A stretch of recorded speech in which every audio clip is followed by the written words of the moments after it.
It felt very original. It was like nothing else I'd ever read before. Of course, once I realized it was a true story, I was, yeah, definitely hooked. It's a feminist story. It's a political story.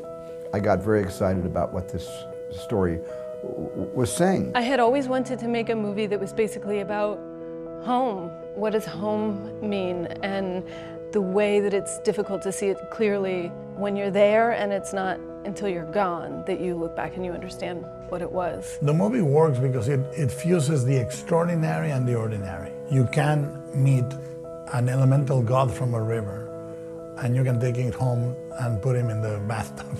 I just like stories that have those kind of gooey, you know, sticky relationships where I can really kind of play up the different character arcs. A great performance comes off of a great generosity of soul.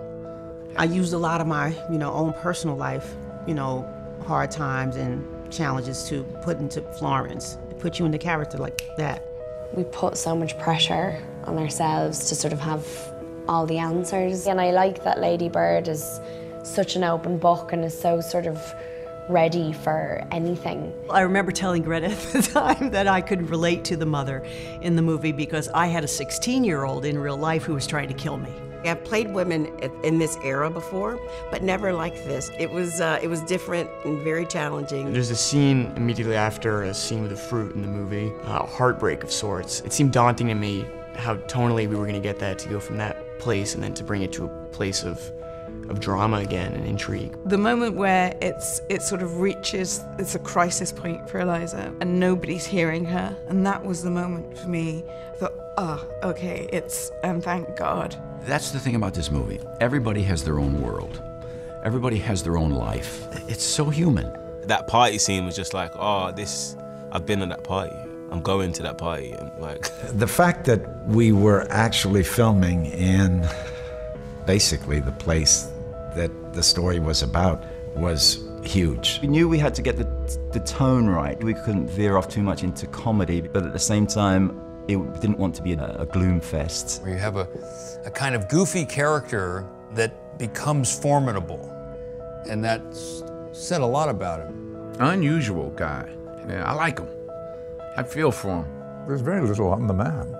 I mean, he was a recluse. I wanted to get a warmth into the character that didn't exist perhaps on the page. I felt unburdened by the fact that I wasn't going to meet this woman and I couldn't interview or ask her the questions that I wanted to, so I made up my own and what her life must have been like to be who she was. What I felt I needed was him looking back at me in the mirror, at least capture a spirit of him because I'm so sort of physically not like him. It's been a really fascinating experience to deal with real-life historical events and try and use them to engage an audience. There are kind of no rules to it. As long as it's an interesting story with characters that are real, that you can make a movie out of it. KUMAIL and I differ. I think it's 60% true. He thinks it's 65% true.